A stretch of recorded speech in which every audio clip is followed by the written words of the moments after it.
तो इस प्रकार वो परमात्मा मनुष्य दृश्य है।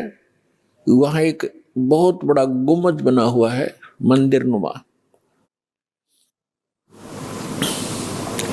उसके सेंटर में परमात्मा का तख्त है, सिंहासन है, सिर पर छत्र है।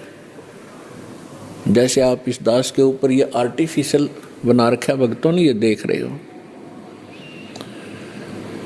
और परमात्मा का वहाँ प्रकाश जो पूरे शरीर का बहुत ज्यादा है। उस परमात्मा के एक रोम माने बाल, एक रोम कहो या रोमकूप कहो, क्योंकि शरीर से ही, उनकी बॉडी से ही प्रकाश निकल रहा है, झलक रहा है, उसी से उसके रोम यानी बाल प्रकाशित हो रहे हैं।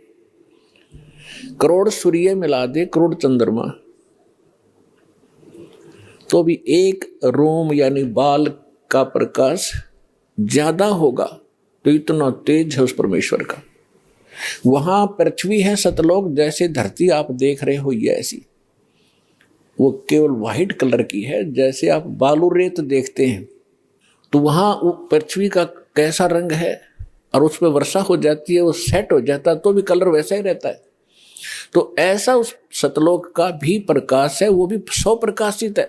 जैसे हीरा प्रकाशित होता है, हीरे में अपने आप चमक होती है, मोती में चमक होता है, इस प्रकार वो पृथ्वी है।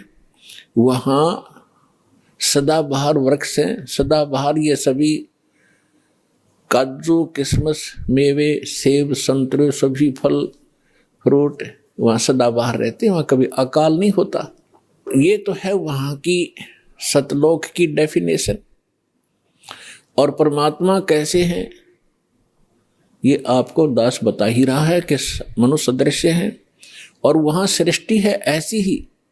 ये तो डुप्लीकेट है जो यहां बनाए गए हैं, ये मिट्टी के शरीर, ये तो उसकी तुलना में एक खिलौने और मिट्टी से बने हुए हैं।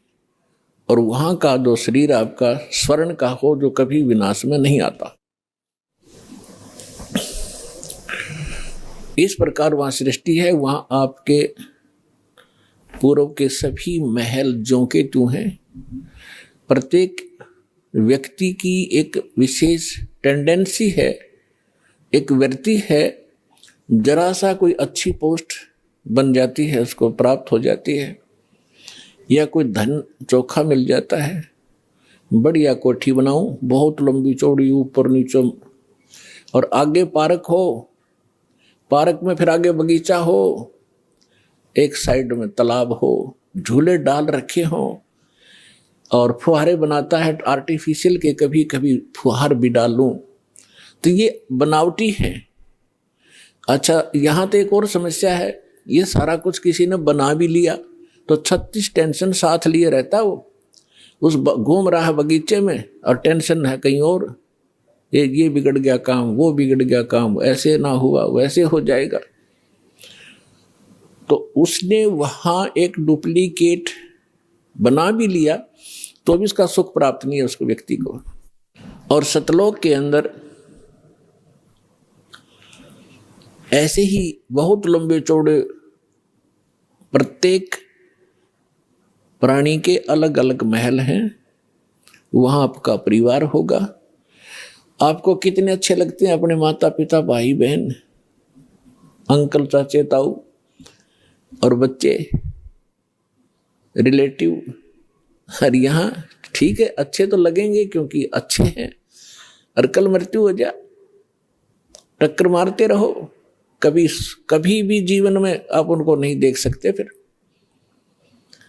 तो ये अच्छा लगते हुए भी व्यर्थ है। और वहां जाओगे आपके सारे सुख होंगे, वहां कभी मृत्यु नहीं होगी। कोई व्यक्ति नहीं चाहता मैं वृद्ध हूं, वृद्ध अवस्था प्राप्त हो, बूढ़ा हूं, और बूढ़े हो गए। कोई नहीं चाहता मैं मरूं, और मृत्यु डेफिनेट। तो ऐसी धारणा क्यों आपकी? क्योंकि आप पहले ऐसे लोक में रहते थे जहां ना वृद्ध अवस्था है और मृत्यु नहीं है। वहां ये 5 तत्वों का बना हुआ पुतला नहीं है, इसमें कभी बीपी हाई है, कभी लो है, कभी राग खींच रहा है, कभी द्वेष। राग द्वेष वहां होता है जहां समानता नहीं होती, और वहां समानता है एक परमात्मा को छोड़कर। सबके एक जैसे बॉडी हैं, एक जैसा सबके महल हैं, एक जैसा खान पान है, कोई उसमें अंतर नहीं और कोई अभाव नहीं किसी वस्तु का। तो राग द्वेष और इस तरह के जो रोग होते हैं ये किसी त्रुटि के कारण होते हैं। तो आप जी उस स्थान को छोड़कर गलती से यहां आ चुके हो और यहां आपका कोई ठिकाना नहीं। जिन महापुरुषों को परमात्मा मिले उन्होंने बताया है, आगे गए ना बावड़े, बावड़े माने वापस नहीं आए। पहले जो चले गए उन्होंने आकर बताया नहीं हमारे साथ क्या बीती। और रहते भी सब जाही, बिन साहेब की बंदगी कहीं ठोर ठिकाना नहीं। पहले चले गए, उनका तो पता नहीं क्या बुरा हाल हुआ या अच्छा हुआ, उन्होंने तो कोई आके हमें संदेशा दिया ही नहीं, और ऐसे ही शेष हैं वो चले जाएंगे। तो गरीबदास साहिब जी कह रहे हैं कि बिन परमेश्वर की भक्ति कहीं ठोर ठिकाना ना। जैसे आज कोई प्रधानमंत्री है किसी कंट्री का, वैसे तो सुख नाम की यह चीज नहीं है, पर हमने उसको घना बड़ा मान रखा है क्योंकि हम जीव संज्ञा में हैं। और कल वो प्रधानमंत्री सतभक्ति नहीं करता है और मृत्यु को प्राप्त हो जाता है, तो कहां गया वो सुख? आगे क्या होगा इन बच्चों को पता नहीं जो खिलौनों से खेल रहे हैं। ये मिट्टी के महल बना बना कर इसमें खुश हो रहे हैं, इनको पता नहीं, क्योंकि भगवान ने आकर बताया, वो ज्ञान दास सुना रहा है। उसके आधार से हमें भविष्य का दिखाई देने लग गया कि आगे क्या होगा इसके साथ।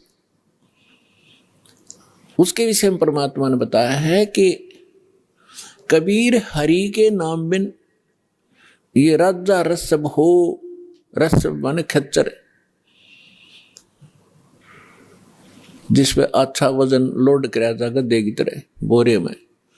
राजा रसब हो और माटी लदे कुमार के और घास न डाले कोई। गधे के साथ एक और समस्या होती है, सारा दिन काम को मार लेता है, शाम को बनी में छोड़ देता, घास खुद चर के आता है बाहर, फिर उसका कान फिर पकड़ लाता जब काम की आवश्यकता होती है।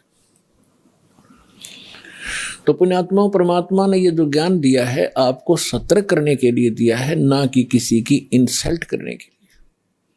आप बालक हो, वो परमात्मा है, आप उसकी आत्मा हो, आप उसके बच्चे हो। अपने बच्चों को समझाने के लिए परमात्मा ने ना जाने कितने छल छिद्र करने पड़ते हैं, किस प्रकार के ज्ञान आपको सुनाने पड़ते हैं, क्योंकि आपने काल की भांग पी रखी है।